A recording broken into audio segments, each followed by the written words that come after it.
तो अगर कोई यूट्यूबर, इंस्टाग्राम इन्फ्लुएंसर या फ्रीलांसर है तो जीएसटी को लेकर कंफ्यूजन तो होता ही है। आज इसी गुत्थी को सुलझाते हैं।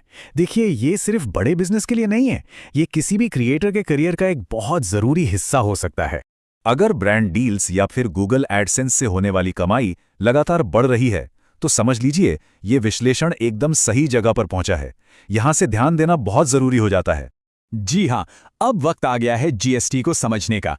सीधी सी बात है, जैसे जैसे कमाई बढ़ती है इस टैक्स को समझना उतना ही जरूरी हो जाता है जितना किसी बड़ी कंपनी के लिए होता है। तो सबसे पहला और सबसे बड़ा सवाल मन में यही आता है, आखिर जीएसटी के लिए रजिस्ट्रेशन करवाना कब है? चलिए उस लिमिट को समझते हैं जो ये सब कुछ तय करती है। ये रहा वो मैजिकल नंबर 20 लाख रुपए। अगर एक साल की कुल कमाई यानी जिसे हम टर्नओवर भी कहते हैं वो 20 लाख रुपए से ज्यादा है तो फिर जीएसटी रजिस्ट्रेशन करवाना मैंडेटरी हो जाता है। ये किसी भी क्रिएटर की फाइनेंशियल जर्नी में एक बहुत बड़ा मील का पत्थर है।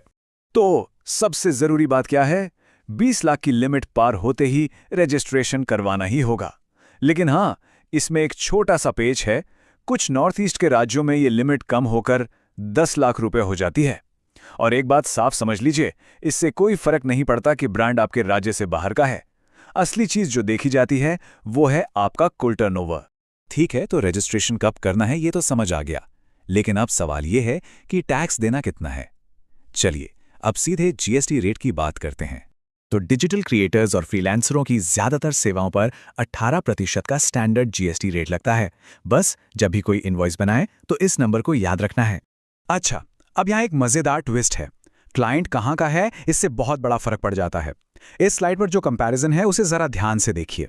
अगर क्लाइंट भारत में है तो इनवॉइस में सीधा सीधा 18% जीएसटी जोड़ना होगा, मतलब 1 लाख की डील पर 18,000 रुपए। लेकिन अगर क्लाइंट भारत से बाहर का है जैसे कि गूगल एडसेंस तो इसे जीरो रेटेड सप्लाई कहा जाता है। आसान शब्दों में कहें तो इस पर टैक्स चार्ज नहीं करना है। लेकिन यह एक बहुत जरूरी बात है, टर्नओवर की लिमिट पार हो गई है तो जीएसटी रजिस्ट्रेशन तो फिर भी करवाना ही पड़ेगा, भले ही टैक्स जीरो हो। अब तक तो हमने सिर्फ टैक्स देने की बात की है, पर क्या आप जानते हैं कि जीएसटी में एक ऐसा जबरदस्त फायदा भी है जिससे पैसे बचाए जा सकते हैं? चलिए इस प्रो टिप पर एक नजर डालते हैं। और यह बात 100% सही है। जीएसटी का मतलब सिर्फ टैक्स चुकाना नहीं बल्कि स्मार्ट तरीके से पैसे बचाना भी हो सकता है। अब सवाल है, ये होता कैसे है? ये होता है एक कमाल की चीज के जरिए जिसे कहते हैं इनपुट टैक्स क्रेडिट। तो ये इनपुट टैक्स क्रेडिट या आईटीसी है क्या? ये एक ऐसा सिस्टम है जिससे अपने काम से जुड़ी चीजें खरीदने पर जो जीएसटी दिया है उसे वापस क्लेम किया जा सकता है। चलिए एक उदाहरण